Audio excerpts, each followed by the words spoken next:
Pemirsa, setelah sebelumnya dipuji lantaran begitu kuat menghadapi adanya dugaan perselingkuhan suaminya Virgon dengan wanita idaman lain dan rumah tangganya hancur, hingga akhirnya ia berjuang mencari nafkah untuk ketiga anaknya dan rela melepas cadarnya. Usai melepas cadarnya, Inara sepertinya makin berani. Kali ini terlihat seperti tak memakai tudung hijab. Hal ini tentu saja mendapat sorotan dari warganet hingga tak jarang ada yang mencibir lantaran foto dirinya yang melepas hijab tersebar di jejaring maya.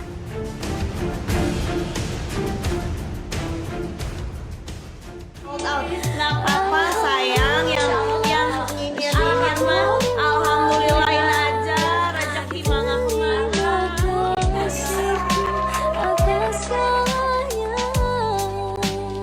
Biarlah orang berkata apa, yang penting mah dagangan laku, payu dan berkah.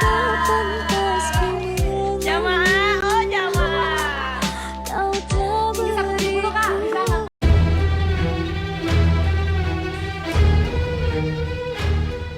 Mendapat serangan dari warganet secara eksklusif, Inara membantah jika dirinya benar-benar melepas hijab. Kepada tim Gospot, Inara mengungkap jika dirinya sama sekali tak melepas tudung hijab. Bahkan Inara menantang warganet apakah mereka melihat sehelai rambut dirinya di postingan tersebut. Nggak ada aku foto tanpa hijab, semuanya maksudnya ya gimana ya? Yang lagi puber itu ya? Kalau kita bilang captionnya foto tanpa hijab, betul di situ tidak ada hijab. Tapi kan kuncinya, pertanyaannya, poinnya adalah di situ kelihatan rambut nggak? Kelihatan telinga nggak? Kelihatan sesuatu yang termasuk dari hitungan aurat nggak? Kalau nggak ya nggak berarti. Oh, yang foto waktu kecil, iya memang masih kecil itu, masih di bawah 10 tahun. Maksudnya kalau kita upload foto anak gitu nggak pakai hijab, kayaknya orang biasa aja.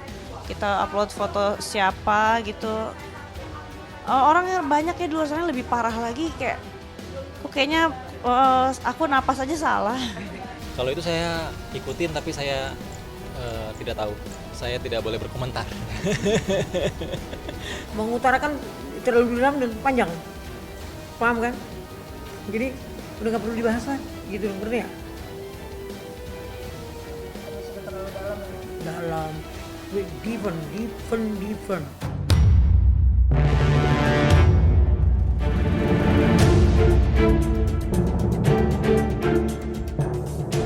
Tak hanya itu, Inara juga kerap disebut terlalu berlebihan di media sosial. Keburukan Inara juga sempat diumbar oleh kakak dan ibunda Virgon, Feby Carol, dan Eva Manurung. Selain memiliki perangai yang kurang baik, Inara juga sempat dicap tak hormat kepada ibu mertuanya. Perlahan-lahan sifat asli Inara kini mulai terlihat. Saya banyak ngalah. Oh ya, tiap kali saya datang ke situ, pembantu selalu ngomong, anak itu agak, kalau berdua sama saya ngobrol agak dijauhin. Ya, pembantu saya bilang, kenapa sih kalian kayak gini? Oh maaf ya, soalnya sama ibu nggak boleh, takut di sakit nggak? Kalau kalian kayak gitu gimana? Andainya Virgon mau aja sedikit peduli dalam artian kayak dilihat nggak bagus gitu. Hei kamu jangan kayak gini, ini orang tua saya, itu nggak akan kebablasan kayak begitu. Ini kan dia kan 8 tahun tuh dumpuk semua jadi bom. dari awal pernikahan. Jadi bom kan? Ya bukan over, itu kan salah satu strategi marketing juga supaya aku bisa memasarkan nama aku secara brand kan. Bisa dari situ kan kita bisa dapet klien untuk kerjasama, apa itu di fashion, apa itu di kosmetik gitu. Jadi kalau misalkan aku kebanyakan mikirin pendapat orang, ya nggak maju-maju dong hidup aku. Anak aku nggak makan dong.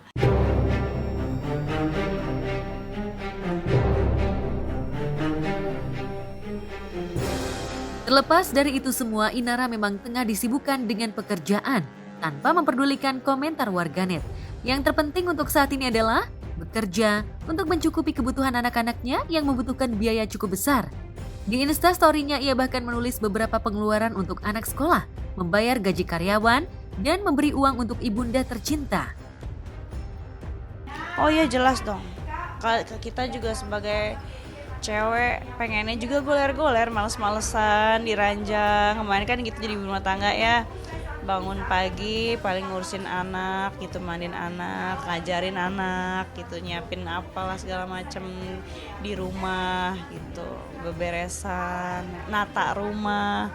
Terus tiba-tiba harus bangun pagi ninggalin anak lagi pagi, paling sempet nyium mereka doang, meluk mereka doang, udah langsung jalan. Harus warawiri, ketemu orang, nata hati, nata mental, harus kuat mental lagi, ngadepin komentar miring orang. Menurut aku sih itu jihad aku sih. Membatasi lah pastinya, sebisa mungkin ada waktu quality time sama anak-anak, walaupun itu ibaratnya cuman 20 menit atau 40 menit, lumayan lah buat mereka bisa sayang-sayangan, bisa manja-manjaan, bisa ngobrol, bisa main manak gitu. Yang nomor 2 ya udah mulai, mami pergi lagi gitu. Iya nak, mami kan mesti cari uang buat bayar misnya Koko. Kalau di sekolah kan dia manggil gurunya miss. Buat bayar miss Koko, buat bayar sekolah Koko gitu, buat beli cemilan Koko. Terus dia mikir, oh gitu ya, iya mami hati-hati ya katanya gitu. Udah mulai kritis sih, alhamdulillah anak laki-laki ya, semuanya dua-duanya pada perhatiannya, masya Allah.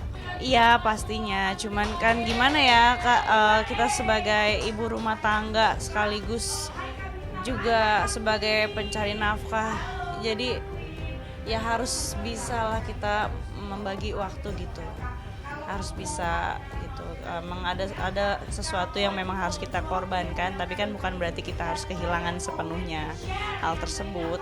Bisa diatur lah gitu, masih bisa diatur.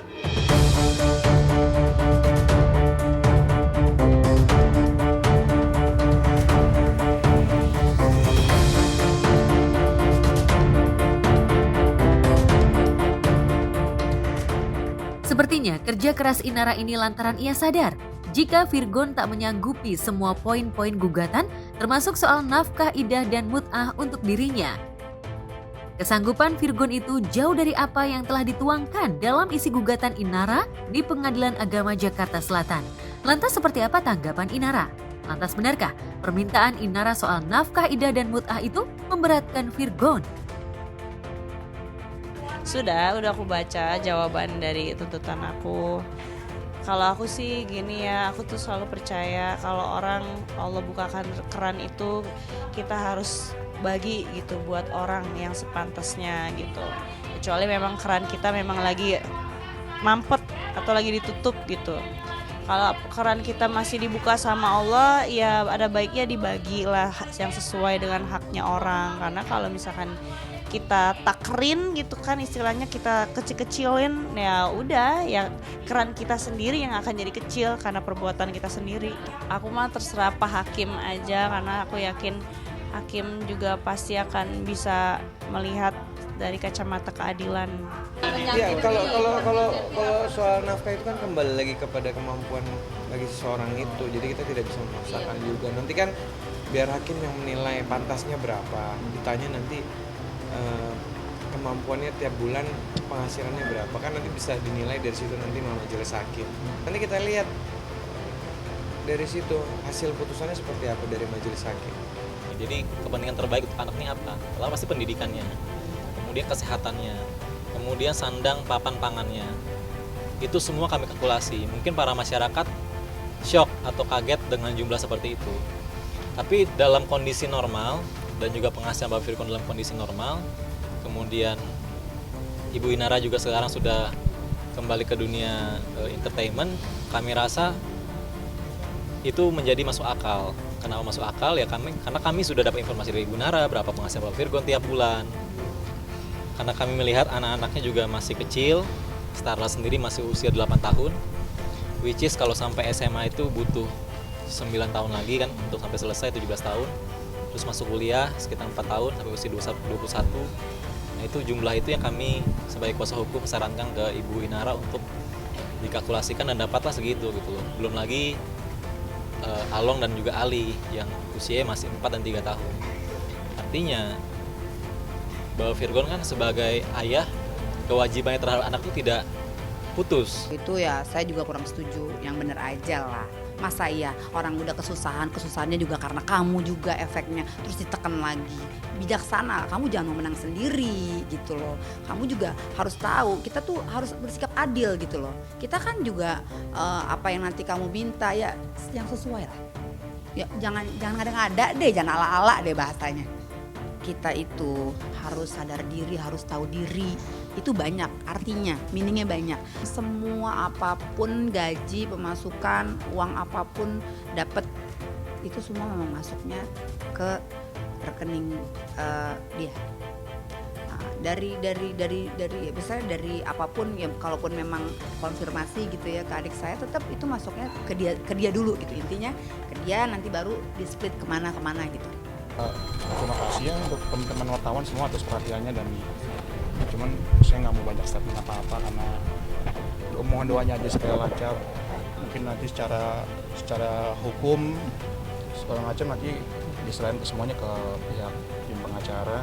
Saya nggak mau statement banyak-banyak karena kepentingannya untuk masa depan anak-anak saya. Saya nggak mau apapun ada yang keluar dari mulut saya tentang hal yang negatif tentang saya, itu aja sih. Terima kasih. Ya namanya seorang kakak pengen yang terbaik, itu aja. Poinnya itu. Aku sebagai kakak menasehati, membimbing, bahkan menggandeng adik aku untuk dia lebih baik lagi dalam hal apapun. Ngapain juga? Enak banget tuh jadi orang. Uang mut'ah 10 miliar.